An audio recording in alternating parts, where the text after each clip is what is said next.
നമസ്കാരം. Raf talk ഫുട്ബോളിലേക്ക് അവർക്കും സ്വാഗതം. ലാലിഗയിൽ 5 റൗണ്ട് മത്സരങ്ങൾ കഴിയുമ്പോൾ FC ബാഴ്സലോണയുടെ സമഗ്രാധിപത്യമാണ് നമ്മൾ കാണുന്നത്. പോയ സീസണിൽ നിന്ന് വ്യത്യസ്തമായിട്ട് റയൽ മാഡ്രിഡിന് ചില പ്രശ്നങ്ങളുണ്ട് എന്ന തോന്നലും ഈ ആദ്യ 5 മത്സരങ്ങളിൽ നിന്ന് ലഭിക്കുന്നു. റയൽ പക്ഷേ കഴിഞ്ഞ മത്സരം വിജയിച്ചിട്ടുണ്ട്. പക്ഷേ 5 റൗണ്ട് ആകുമ്പോഴേക്കും 4 പോയിൻറ്റുകൾ അവർ ഡ്രോപ്പ് ചെയ്ത് കഴിഞ്ഞു. കഴിഞ്ഞ കളി വിജയിച്ചത് 2 പെനാൽറ്റി ഗോളുകളിലൂടെയായിരുന്നു. റയലിൻ്റെ മുന്നേറ്റ നിര വേണ്ടത്ര മിന്നുന്നില്ലേ എന്നൊരു ചോദ്യം, അതുപോലെ ടോണി ക്രൂസിൻ്റെ അഭാവം ടീമിനെ ബാധിക്കുന്നുണ്ടോ എന്ന ചോദ്യം. ഇപ്പോൾ തീർച്ചയായിട്ടും ആർദ ഗുളറൊക്കെ മികച്ച രൂപത്തിൽ കളിക്കുന്നുണ്ട്, എങ്കിൽ പോലും ചോദ്യങ്ങൾ അവിടെയും ഉയരുന്നുണ്ട്. അപ്പോൾ ബാഴ്സലോണ കുതിക്കുന്നു, ഒപ്പം പിടിക്കാനുള്ള ശ്രമത്തിൽ അത്ലറ്റിക്കോ മാഡ്രിഡും നിൽക്കുന്നു.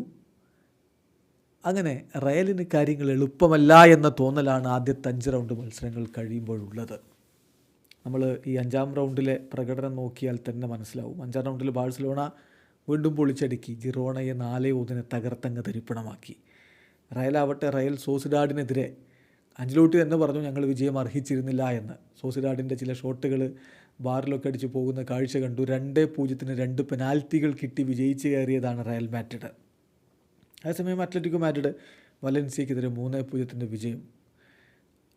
അവർക്ക് വേണ്ടി ആദ്യ ഗോൾ കണ്ടെത്തി ഹുലിൻ ആൽവാരസ് എന്നുള്ളത് ആശ്വാസകരമായിട്ടുള്ള കാര്യമാണ്. താരത്തിന് ഇനി പ്രഷറില്ലാതെ കളിക്കാൻ കഴിയുമെന്ന് ഡിയേഗോ സിമിയോണി പറയുന്നതും കണ്ടു. സോ അവരിൽ നിന്നും കൂടുതൽ പ്രകടനം പ്രതീക്ഷിക്കുന്നുണ്ട്. അപ്പോൾ നിലവിലൊരു സാഹചര്യം നോക്കുക, ബാഴ്സയല്ലാതെ മറ്റൊരു ടീമും ലാലിഗയിൽ കളിച്ച 5 കളിയും വിജയിച്ചതായിട്ടില്ല. അവിടെ തന്നെ ആധിപത്യം വളരെ വ്യക്തമാണ്. 5 കളികൾ 5 വിജയം, 15 പോയിൻറ്റ്, 17 ഗോളുകളാണ് അടിച്ചു കൂട്ടിയത്. 4 ഗോളുകളെ തിരികെ വാങ്ങിയുള്ളൂ. 13 ബാഴ്സലോണയുടെ ഗോൾ ഡിഫറൻസ്. സോ ബാഴ്സയോളം ഗോൾ അടിച്ച മറ്റൊരു ടീമില്ല. ലാലിഗയിൽ 5 റൗണ്ട് കഴിയുമ്പോഴുള്ള സ്ഥിതിവിശേഷമാണ്. അത്ലറ്റിക്കോ മാഡ്രിഡ് 5 കളി 11 പോയിൻറ്റ്, റയൽ മാഡ്രിഡ് 5 കളി 11 പോയിൻറ്റ്, വിയ്യാറയൽ 5 കളി 11 പോയിൻറ്റ്. ഈ ടീമുകളൊക്കെ യഥാക്രമം 2, 3, 4 സ്ഥാനങ്ങളിൽ നിൽക്കുകയാണ്.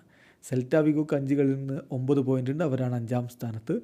അലാവസിനും അതുപോലെ ജിറോണക്കും പിന്നെ അത്ലറ്റിക് ക്ലബ് ബിൽബാവോക്കും എസ്പാനിയോളിനും ഓസാസുനക്കും 7 വീതം പോയിൻറ്റുകളാണ്. ചുരുക്കത്തിൽ ബാഴ്സയുടെ സമഗ്രാധിപത്യമാണ് ഇപ്പോൾ നമ്മൾ ലാലിഗയിൽ കാണുന്നത്. ഇപ്പോൾ തന്നെ നമ്മൾ കിരീടമാർക്കെന്ന് വിധി എഴുതുന്നതിൽ അർത്ഥമില്ല എന്നറിയാം, കാരണം ലീഗ് സ്റ്റാർട്ട് ചെയ്തിട്ടേ ഉള്ളൂ. എന്നാൽ പ്രാഥമിക സൂചനകളൊക്കെയും പറയുന്നത് ഹൻസി ഫ്ലിക്കിൻ്റെ കീഴിൽ ബാഴ്സലോണ പൊളിച്ചെടുക്കും എന്ന് തന്നെയാണ്. അതേസമയം കഴിഞ്ഞ സീസണിലെ അതേ മികവ് റയൽ മാഡ്രിഡിന് ആവർത്തിക്കാൻ കഴിയുമോ എന്നുള്ളൊരു ചോദ്യം ഇവിടെ ബാക്കിയായി നിൽക്കുന്നുണ്ട്. എംബാപ്പയുടെ വരവ് ടീമിന് ഗുണത്തേക്കാളേറെ ദോഷം ചെയ്തുവോ എന്ന ചോദ്യം ചില ആരാധകരുടെ മനസ്സിൽ ഇപ്പോൾ തന്നെ ഉണ്ട്. വീഡിയോ അവസാനിക്കുന്നു. ഫുട്ബോൾ ലോകത്തെ കൂടുതൽ വിശേഷങ്ങളുമായി റാഫ് ടോക്സ് കൊണ്ടുവെത്താം.